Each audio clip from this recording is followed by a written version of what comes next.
የመኖሪያ ቤቶ የት ይሁንልዎ? ለንግድ ቦታስ የት እንገንባሎት? በመሃል ከተማ ፒያሳ፣ አዋሬ ወይስ ቡልጋሪያ?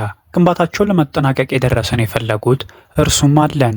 አያትና ጋርመንት ሳይታችን ላይ ከ6 እስከ 10 ወር የሚረከቡት፣ ሙሉን ከፍለው ደግሞ እስከ 35% ቅናሽ መጠቀም ከፈለጉም ይቻላል። 7 ሳይቶችን በማስረከብ ታማኝነቱን ካስመሰከረው የ2017 የኢትዮጵያ ሪል ስቴት አዋርድ አሸናፊ ከሆነው ቴምር ቤት ወይንም የንግድ ሱቆችን ከፍ አድርገው ሲከፍሉ ከሚያገኙት ቅናሽ በተጨማሪ ከኢትዮጵያ አየር መንገድ ጋር በፈጠርነው አጋርነት በተጨማሪ አገር የሚጎበኙበትን እድል በዚህ አውደ ዓመት ወቅት ያሸንፋሉ። ቀጠሮ ይዘው ለመነጋገርና ሳይቱን ለመጎብኘት በ0901 51 9980 በቀጥታ ስልክ ወይንም በዋትስአፕ ይደውሉ። ቴምር ሪል ስቴት የህልሞ ማረፊያ። ጤና ይስጥልን አድማጮች፣ ይህ አዋዜ ልዩ ላልሰማችሁ ነው። ከመረጃዎቹ ጋር አብርሃም መኳንንት ነኝ። እስራኤል በቤሩት በፈጸመችው የአየር ጥቃት የሄዝቦላን ከፍተኛ አዛዥ መግደሏን ይፋ አደረገች። ጃፓን በደቡብ ቻይና ባህር አቅራቢያ ሚሳኤል ተኮሰች። የቀጠናው ውጥረት ወደ አደገኛ ምዕራፍ እያመራ ስለመሆኑም ተነግሯል። ከአሜሪካ ጋር እየተደረገ ያለው ድርድር ወደ ስምምነት አለመድረሱን የኢራን ባለስልጣናት ተናገሩ። በጋዛ በተሰነዘረ ጥቃት የሐማስ ከፍተኛ አመራር ልጅ ባዱ መቁሰሉም ተሰምቷል። እነዚህንና ሌሎች ጉዳዮችን በዝርዝር እናስደምጣቸዋለን። አብራችሁን ቆዩ።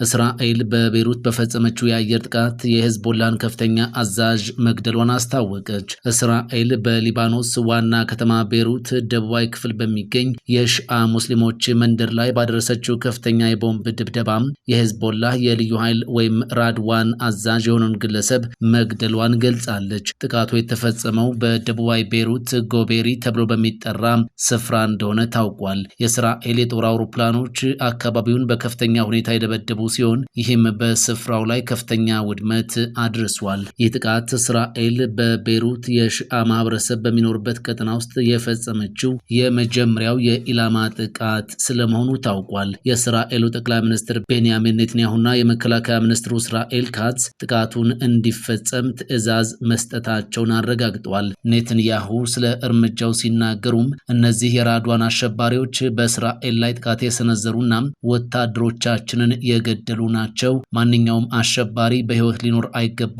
የትም ቢደበቁ አድነን እርምጃ እንወስድባቸዋለን ብለዋል። የእስራኤል ጦር የተኩስ አቁም ስምምነቱ ከተደረሰ ወዲህ 220 የቡድኑን ተዋጊዎች መግደሉን ይፋ አድርጓል። ባለፈው ሳምንት ብቻ 85 የቡድኑ አባላት ተገድለዋል የተባለ ሲሆን የቡድኑ እንደሆኑ የታመኑ ወታደራዊ መሰረተ ልማቶችም ወድሟል። የሊባኖስ ጤና ሚኒስቴር ከማርች 2 ወዲህ ከ2700 በላይ ሰዎች ተገድለዋል ብለዋል።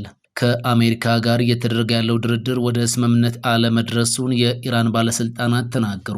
አንድ የኢራን ከፍተኛ ባለስልጣን ከአሜሪካ ጋር ከስምምነት ለመድረስ መቃረቡን በተመለከተ የሚወጡ ዘገባዎች ከእውነታነት ይልቅ የአሜሪካ ምኞት ናቸው በማለት ውድቅ አድርገዋል። የአሜሪካው የዜና ድረገጽ አክሲዮስ ከሰዓታት በፊት አሜሪካ ከኢራን ጋር በባለ 14 ነጥብ የሰላም መግባቢያ ሰነድ ላይ ከስምምነት መቃረቧን እንደምታመን ዘግቧል። በዚህ ዘገባ ላይ ምላሽ የሰጡት የኢራን ፓርላማ ከፍተኛ ባለስልጣን ኢብራሂም ራዛኢ አሜሪካ በፊት ለፊት ድርድር ያላገኘችውን ባልተሳካ ጦርነት አታገኘውም ሲሉ ከስምምነት የመድረሱ ጉዳይ ገና መሆኑን አመላክተዋል። ባለስልጣኑ በፋርስ ቋንቋ በኤክስ ገጻቸው ላይ ባወጡት መግለጫ ኢራን ለሚመጣው ጦርነት ዝግጁ መሆኗን በመግለጽ አሜሪካ የቀረበላትን ሐሳብ ተቀብላ ካልተስማማች ኢራን ጸጸትን የሚያስከትል እርምጃን ትወስዳለች በማለት ዝተዋል።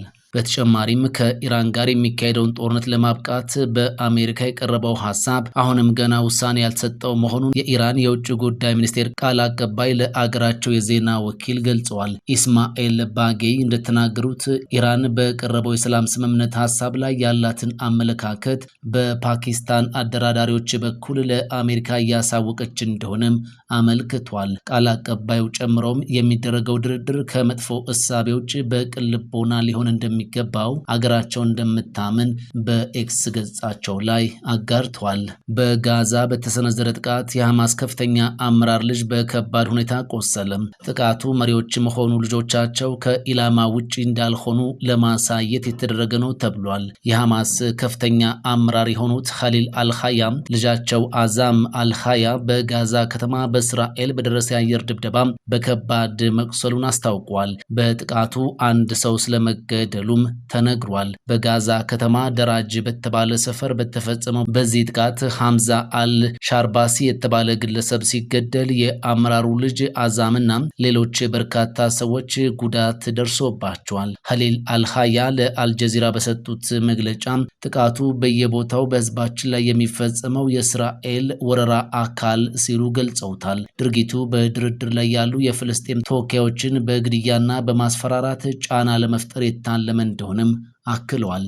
አመራሩ በተጨማሪ ጥቃቱ መሪዎችም ሆኑ ልጆቻቸው ከኢላማ ውጪ እንዳልሆኑ ለማሳየት የታለመ መሆኑንና ግድያ ስልታዊ የማስፈራራት ፖሊሲ ሆኗል ሲሉም ተናግረዋል። ይህ ጥቃት የተፈጸመው አንድ የፖሊስ መኮንንን ጨምሮ 5 ፍልስጤማውያን በእስራኤል ጥቃት በተገደሉ በጥቂት ሰዓታት ውስጥ ነው። በሃን የኑስ አልመዋሲ አካባቢ የሐማስ ፖሊስ ኮሎኔል የሆነ ግለሰብ መኪና ውስጥ እያለ መገደሉን የሕክምና ባለሙያዎች ገልጸዋል። ጥቃቱ በጥቅምት 2025 የተፈረመውንና ከጥቅምት 10 ጀምሮ በስራ ላይ የዋለውን የሻርም ኤል ሼክ የተኩስ አቁም ስምምነት በመጣስ የተፈጸመ ነው ተብሏል። እንደ ጋዛ ጤና ሚኒስቴር መረጃ ከሆነ እስራኤል ስምምነቱን በመጣስ በፈጸመቻቸው ጥቃቶች እስካሁን 837 ፍልስጤማውያን ሲገደሉ ከ2000 በላይ የሚሆኑት ደግሞ ቆስለዋል። ይህ የተኩስ አቁም ስምምነት የተደረሰው ከጥቅምት 8 2023 ጀምሮ ለ2 ዓመታት ከተካሄደው ደም አፋሳሽ ጦርነት በኋላ ነበር።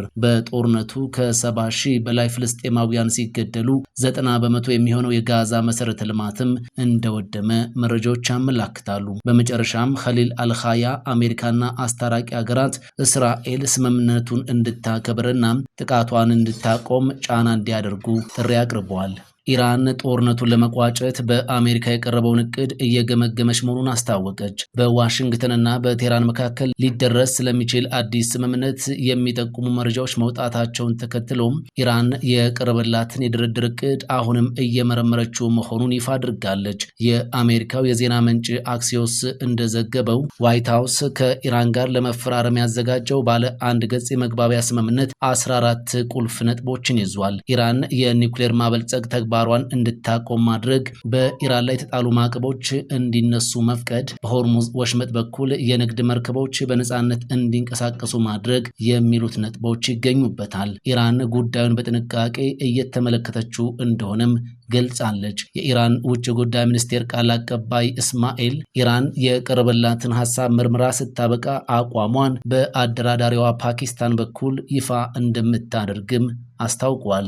የፓኪስታን ውጭ ጉዳይ ሚኒስትር አገራቸው አሁን ያለውን የተኩስ አቁም ወደ ዘላቂ ሰላም ለመቀየር ከፍተኛ ጥረት እያደረገች እንደምትገኝም አንስቷል። ፕሬዚዳንት ዶናልድ ትራምፕ በጉዳዩ ላይ እርስ በርስ የሚቃረን የሚመስል ቢሆንም ጠንካራ መልእክት አስተላልፈዋል። ባለፉት 24 ሰዓታት ውስጥ ከኢራን ጋር እጅግ ጥሩ ንግግር ማድረጋቸውንና ስምምነት ላይ ሊደረስ እንደሚችል ጠቁመዋል። በሌላ በኩል ደግሞ ኢራን ስምምነት ላይ የማትደርስ ከሆነም ከበፊቱ በከፋ ሁኔታ ከፍተኛ ድብደባ ይጀምራል ሲሉ በትሩዝ ሶሻል ገጻቸው አስጠንቅቀዋል። የስምምነቱ መውጣት በኢራን ባለስልጣናት ዘንድ ልዩነትን ፈጥሯል። የፓርላማው የብሔራዊ ደህንነት ኮሚሽን ቃል አቀባይ ኢብራሂም ረዛኢም አሜሪካን ክፉኛ ነቅፏል። አሜሪካ ፊት ለፊት ባልተሳካላት ድርድር በጦርነት ልታሸንፈን አትችልም ብለዋል። ኢራን ጣቷ ቃታው ላይ መሆኑንና አሜሪካ ከአቋሟ ፈቀቅ ካላለች ቴህራን ጸጸት የሚያመጣ ምላሽ እንደምትሰጥም ዝቷል። ምንም እንኳ ሁለቱ አገራት በፓኪስታን አደራዳሪነት ወደ ስምምነት እየተቃረቡ መሆኑ ቢነገርም በሁለቱም ወገን ያለው የዛቻና የማስፈራሪያ ንግግር ሂደቱን ከባድ አድርጎት ቀጥሏል።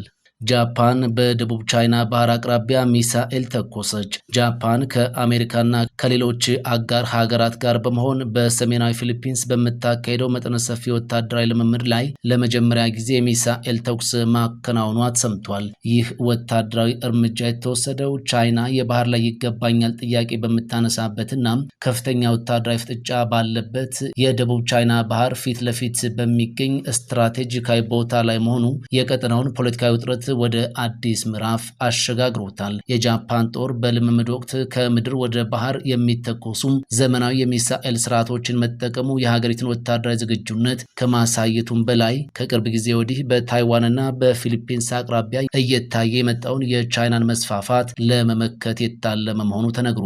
ቶኪዮና ዋሽንግተን ይህንን መሰል ወታደራዊ ትብብር ማጠናከራቸው በቀጠናው ያለውን የኃይል ሚዛን ለመጠበቅ እንደሚረዳ ቢገልጹም ቤጂንግ በበኩሏ መሰል እንቅስቃሴዎች ለአካባቢው ሰላም ጠንቅ ናቸው በማለት በተደጋጋሚ ስታስጠነቅቅ ቆይታለች። ይህ የሚሳኤል ሙከራ የተደረገው ጃፓን በመከላከያ ዘርፍ ያላትን አቋም እያጠናከረች ባለበት በዚህ ወቅት ነው። በምስራቅ እስያ ሀገራት መካከል ያለውን የዲፕሎማሲና የወታደራዊ ፍጥጫ ይበልጥ ሊያባብሰው እንደሚችልም ተሰግቷል። የመኖሪያ ቤቶ የት ይሁንልዎ? ለንግድ ቦታስ የት እንገንባሎት? በመሃል ከተማ ፒያሳ፣ አዋሬ ወይስ ቡልጋሪያ?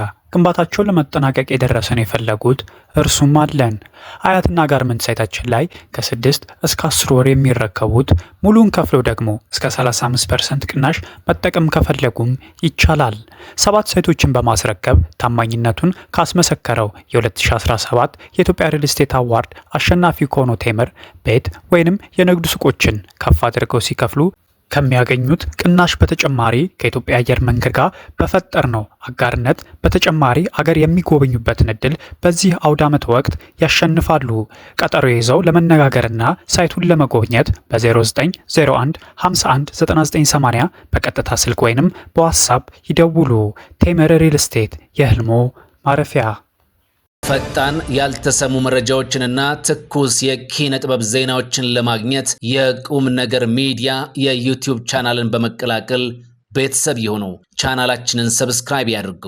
በቲክቶክም አለን። ቁም ነገር ሚዲያ ኦፊሻል ብለው ይከተሉን።